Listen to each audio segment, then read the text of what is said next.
Hi guys, welcome to my channel মা কিষান। আজকে আমি বানাবো সর্ষে বাটা দিয়ে শোল মাছের রেসিপি। আমি কীভাবে বানাই আপনারা সাথে থাকুন। মাছটা আমি পরিমাণ মতো হলুদ গুঁড়ো আর লবণ দিয়ে মেখে নেব। মেখে না এখন হয়ে গেছে। এখন আমি গ্যাসের চুলাটা অন করব। এখন আমি কড়াইটা বসে দিলাম। এখন আমি সরিষার তেলটা দিয়ে দেবো।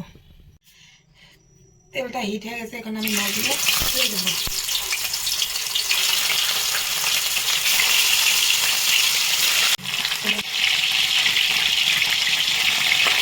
এখন আমি দেবো মাছটা। আমি বেশি ভাজবো না, সামান্য পরিমাণ ভেজে নেবো।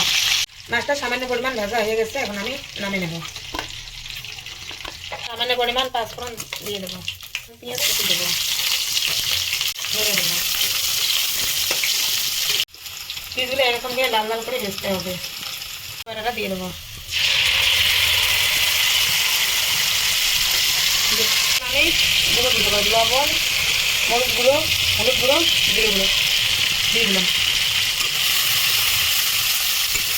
পরিমাণ পানি দিয়ে দিলাম। মশলাটা কষাই দেবো।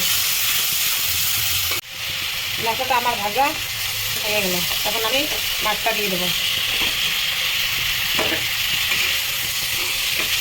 মাছটা আমি নেড়ে দেবো। এখন আমি সামান্য পরিমাণ পানি দিয়ে মাছটা কষে নেব। আমি 3 মিনিটের জন্য ঢেকে দিলাম। এখন আমি ঢাকনাটা খুলে দেবো। আমি এখন 2 কাপ গরম পানি দেবো।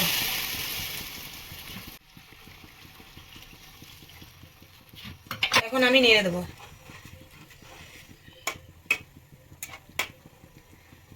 এখন আমি ধনিয়া কুচি দেবো।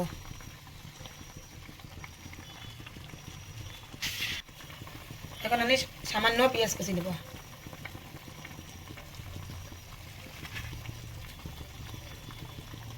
কাঁচা লঙ্কা কুচি দেবো সামান্য। আমি ঢেকে দেবো 5 মিনিটের জন্য। এখন আমি ঢাকনাটা তুলে নেব। আমার শোল মাছের তরকারিতে কমপ্লিট। গাইস, আমার শোল মাছের সবজি রেডি। কে কে শোল মাছ খেতে ভালোবাসেন সবাই কমেন্ট করেন। দাদারা বৌদিরা ভিডিওটা ভালো লাগলে সবাই লাইক, কমেন্ট, শেয়ার, সাবস্ক্রাইব করেন।